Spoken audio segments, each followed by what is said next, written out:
In a shocking Manhattan law office confrontation, a 2,000 per hour criminal defense attorney made what would become the most career-destroying mistake in legal history when he looked America's most feared judge straight in the eye and called her washed-up has-been. What happened next didn't just end his career.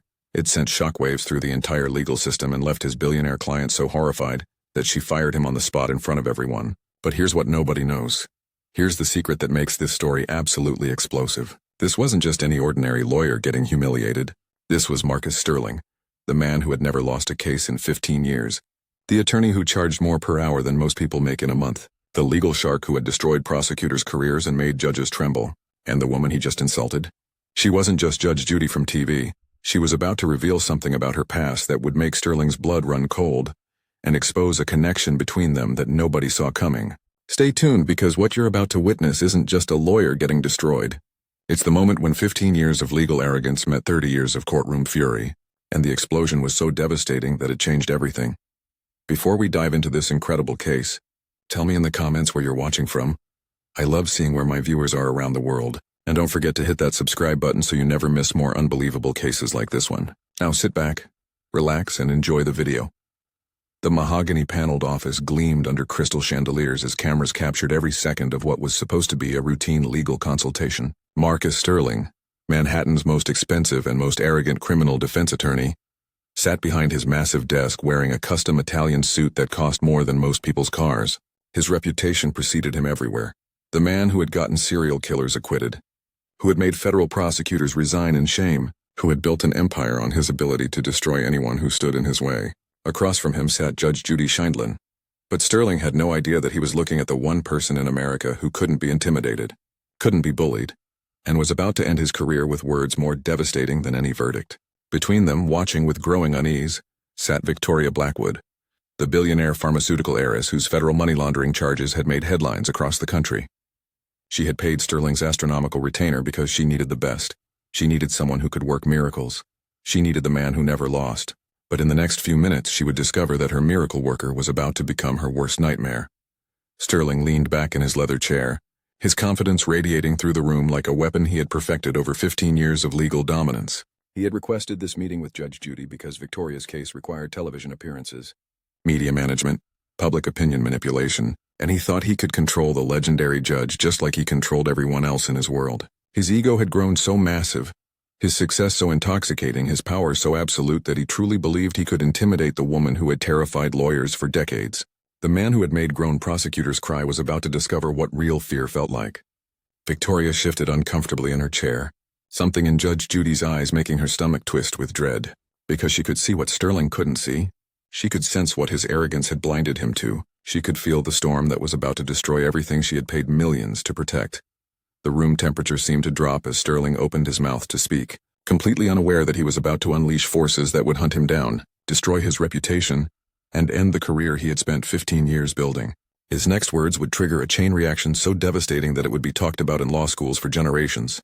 Studied by prosecutors as an example of how arrogance destroys even the most successful careers, and remembered by judges as the day justice was served outside the courtroom. Judge Judy's hands rested calmly on the table, but those who knew her could see the danger signals, the slight tightening around her eyes, the way her breathing became controlled and measured, the calm before a storm that would leave nothing standing in its wake. Victoria felt her heart racing because she recognized that look. She had seen it in boardrooms when CEOs were about to be fired. She had witnessed it in courtrooms when verdicts were about to be delivered, and she knew with absolute certainty that her attorney was about to step off a cliff he didn't even know existed. But if you want to see the exact moment when America's most arrogant lawyer met his match, if you want to witness the single most devastating legal takedown in history, then smash that like button right now.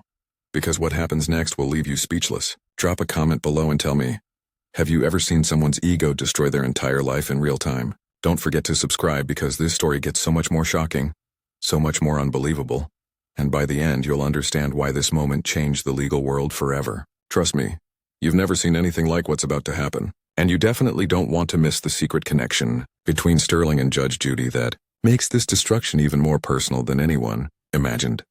Sterling's lips curled into that predatory smile that had terrified opposing counsel for over a decade, the same expression he wore when he was about to destroy someone's career, when he was preparing to humiliate a witness, when he knew he held all the power in the room. He adjusted his platinum cufflinks, a gesture so practiced and arrogant that it had become his signature move before delivering verbal assassinations. Judge Judy sat perfectly still, her piercing eyes never leaving his face.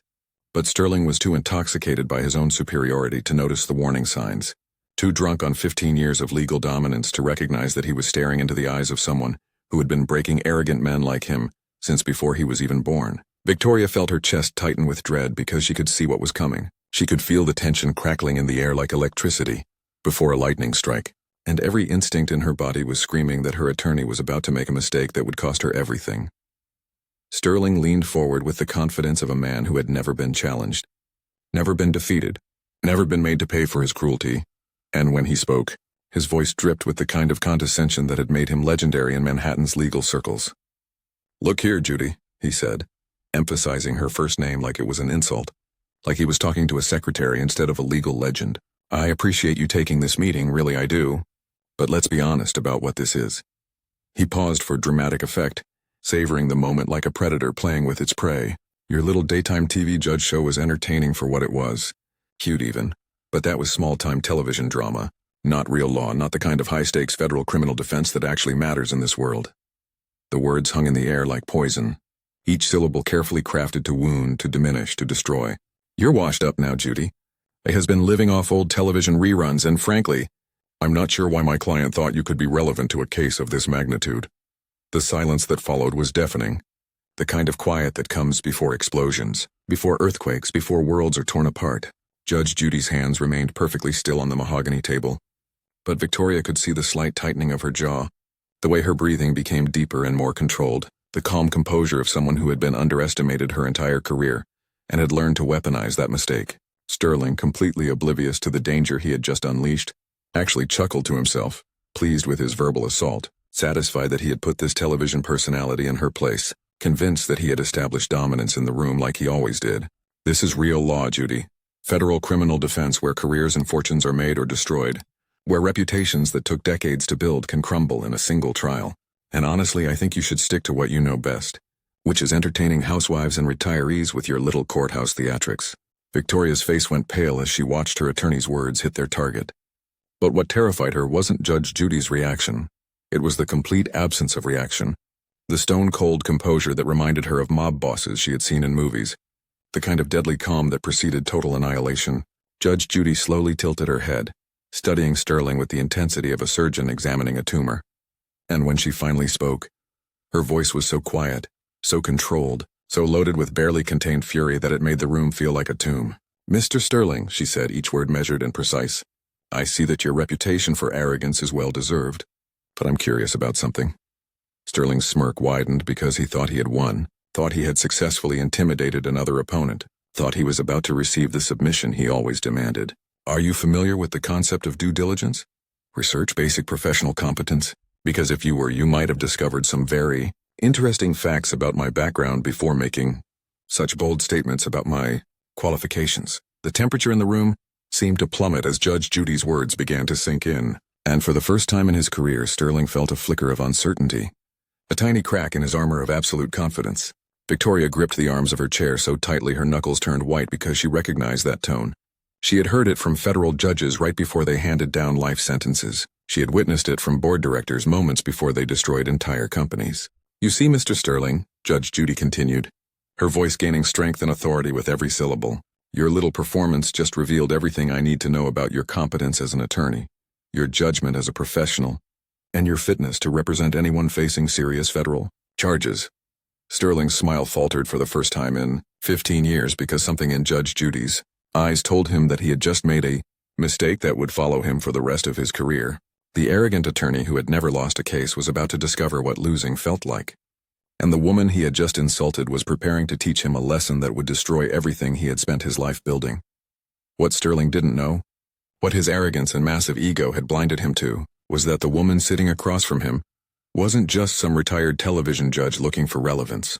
Judge Judy Schindlin was a legal powerhouse who had presided over Manhattan Family Court for 25 years, handling over 20,000 cases involving the city's most dangerous criminals, most complex family disputes, and most high-stakes legal battles that had shaped New York's judicial system. She had prosecuted domestic violence cases that sent hardened criminals to prison for life, She had navigated custody battles involving billionaire families where single decisions determined the fate of multi-million-dollar inheritances, and she had earned a reputation as the most feared and respected judge in the entire New York court system, long before television ever discovered her. Sterling's research had been so superficial, his preparation so lazy, his assumptions so ignorant that he had walked into this meeting completely unaware that he was facing a legal legend who had forgotten more about courtroom strategy than he would ever learn. Judge Judy's credentials weren't just impressive, they were legendary within the legal community that Sterling claimed to dominate. She had graduated from New York Law School, where she served as the only female editor of the Law Review. She had worked as a prosecutor in the Manhattan District Attorney's Office, where she specialized in cases involving organized crime and federal racketeering. And she had been personally recruited by Mayor Ed Koch to serve as a supervising judge in the family court system because of her reputation for absolute fairness and devastating cross-examinations. Her judicial decisions had been cited in federal appellate courts. Her legal opinions had influenced legislation at the state level, and her courtroom management skills had become the standard by which other judges measured their own performance. The woman Sterling had just dismissed as a washed-up television personality had written 3 books on legal procedure that were still being used in law schools across the country, had lectured at Harvard Law School on judicial ethics, and had been offered positions on federal appellate courts that she had turned down because she preferred the hands-on work of trial-level justice.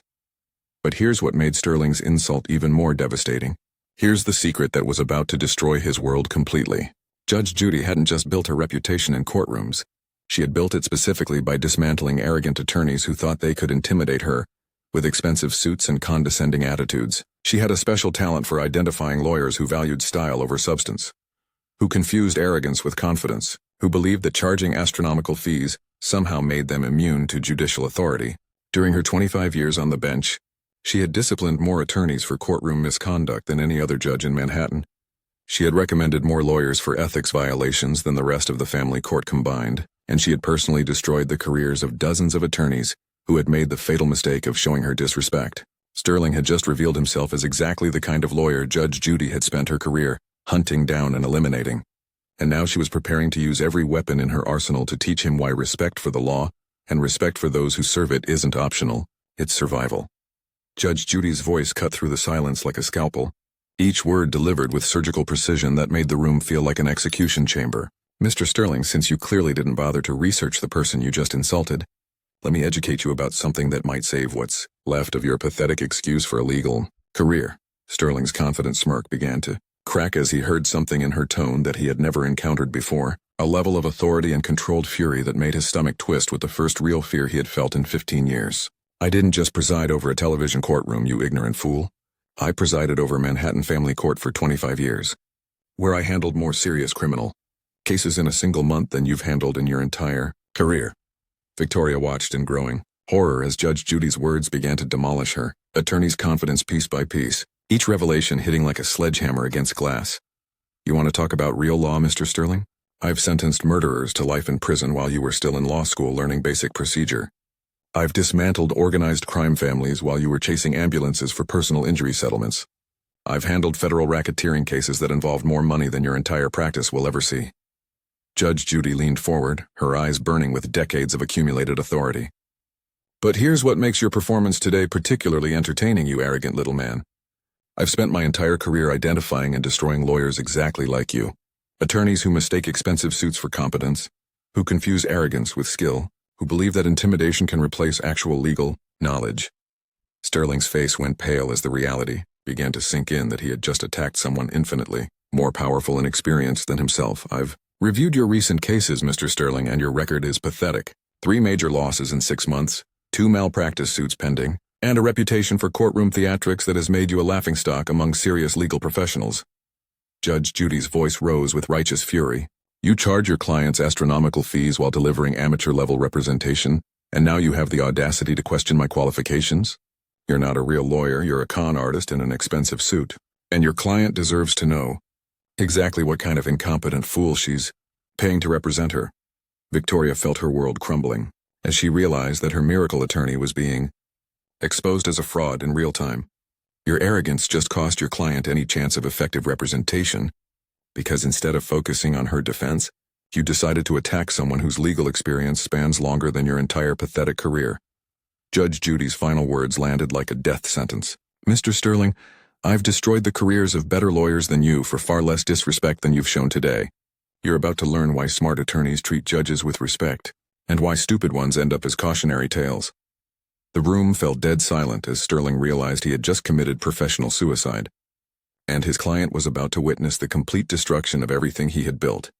If you're absolutely loving this legendary destruction, smash that subscribe button right now because Judge Judy isn't finished with him yet. Comment below what you think happens next, and don't miss what Sterling's client does when she realizes her lawyer just destroyed her case. Victoria Blackwood slowly rose from her chair, her designer heels clicking against the marble floor like a countdown to execution, each step deliberate and final as she processed the devastating revelation that her $2 million attorney was nothing more than an arrogant fraud who had just destroyed her only chance at freedom. Sterling turned toward her with desperate eyes, expecting the loyalty that his astronomical fees had always purchased. But what he saw in Victoria's face was pure disgust, mixed with the cold fury of a billionaire who had just realized she had been conned by a man she had trusted with her life. Victoria, don't listen to her lies, Sterling stammered, his voice cracking with panic as he watched 15 years of reputation management crumble in real time. She's just trying to intimidate us, trying to make you doubt my abilities because she knows I'm the best criminal defense attorney in Manhattan.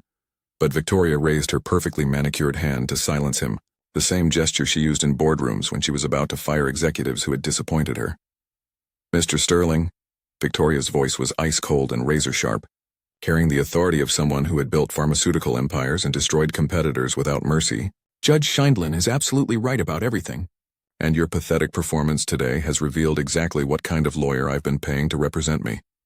Sterling's face went white as he realized that his biggest client, his most important case, his entire reputation was about to disappear because of his own arrogance. I hired you because I thought you were confident and competent. But I now see that you're just an arrogant fool who mistakes expensive suits for actual legal skill. And there's a massive difference between confidence and the kind of destructive ego that just sabotaged my case. Victoria's words hit Sterling like physical blows as she continued her devastating assessment. Your behavior today has shown me everything I need to know about your judgment, your professionalism, and your complete inability to represent me effectively in federal court. Sterling's desperation became visible as sweat beaded on his forehead and his hands trembled with the realization that his career was ending in front of his eyes. Victoria, please, you can't be serious about this. I'm still one of the most successful criminal defense attorneys in New York City. But Judge Judy shook her head with grim satisfaction.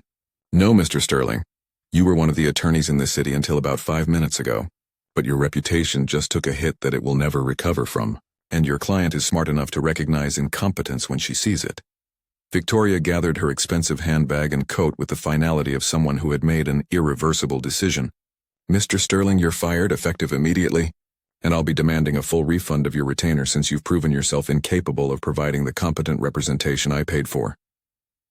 Within hours of Victoria's dramatic exit, word of Sterling's humiliation spread through Manhattan's legal community like wildfire, with partners at major law firms sharing the story over expensive lunches, and legal assistants gossiping about the arrogant attorney who had finally met his match. Sterling's phone began ringing nonstop with panicked clients demanding explanations, potential clients withdrawing their cases, and colleagues distancing themselves from the lawyer who had committed professional suicide in front of America's most respected judge.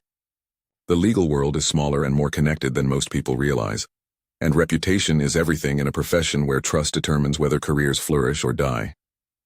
Victoria Blackwood's connections in high society and the pharmaceutical industry meant that Sterling's humiliation reached every boardroom, country club, and charity gala where wealthy clients made decisions about legal representation. Judge Judy's devastating takedown had exposed Sterling as exactly what she had accused him of being, an expensive fraud who relied on intimidation rather than competence, and the legal community rallied behind her assessment with shocking speed. Other attorneys who had always resented Sterling's arrogance and astronomical fees suddenly felt vindicated in their suspicions that his success was built on marketing rather than skill. The man who had spent 15 years building a reputation as Manhattan's most feared criminal defense attorney watched helplessly as that same reputation crumbled overnight, destroyed by his own ego and 30 seconds of uncontrolled arrogance that had revealed his true character to everyone who mattered in New York's legal hierarchy. In the months that followed, Marcus Sterling's legal empire collapsed completely as high-profile clients abandoned him, referrals disappeared, and his reputation for arrogance became a career-ending liability, instead of the intimidation tool he had once wielded with deadly precision. What was supposed to be a simple consultation had become the defining moment that destroyed 15 years of success. Because one man's ego was bigger than his wisdom, Judge Judy continued her work with enhanced respect from the legal community, having reminded everyone why she earned the title America's toughest judge through decades of real courtroom battles, not television fame. Victoria Blackwood found new representation through Judge Judy's personal recommendation, an attorney who understood that criminal defense requires humility, competence, and respect for the judicial system rather than expensive suits and arrogant attitudes. This story serves as the ultimate reminder that in the legal profession, arrogance is not strength, intimidation is not skill, and respect isn't earned through fear but through competence and character. Judge Judy had spent her career building a reputation on fairness and toughness, while Sterling had built his on smoke and mirrors that vanished the moment he faced real judicial authority. Justice was served not in a courtroom but in a conference room where truth triumphed over ego. If this incredible story of professional justice and karmic destruction moved you, if you felt Judge Judy's power in Sterling's devastating downfall, then smash that like button right now. Drop a comment below and tell me about the most arrogant person you've ever seen get their comeuppance. And most importantly, subscribe to my channel because this is just the beginning of stories that will shock you, inspire you, and show you what happens when arrogance meets experience. Let's stand together for competence over ego. Subscribe, like, comment, and share this story of ultimate justice with everyone who needs to see what happens when 15 years of success meets 30 seconds of stupidity.